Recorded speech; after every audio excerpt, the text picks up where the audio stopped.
Ngayong araw nga mga boss ay gagawa tayo ng puding na gawa sa tinapay na bahaw.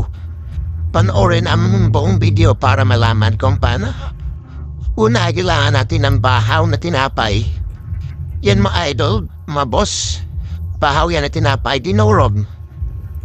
So, kailangan lang natin durogin para humalo doon sa harina. Kailangan din pala natin ng asukal. Tapos, Primera ubi.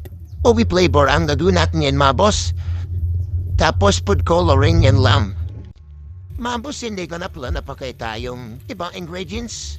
Ilagyan ko nga pala ito ng harina, konting harina, third class.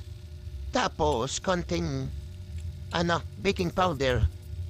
Bago natin pinagsama-sama.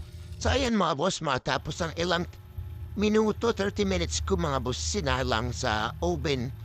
Ayan, luto na siya mga boss. Pwedeng-pwede na siya pang merinda. Salamat mga boss.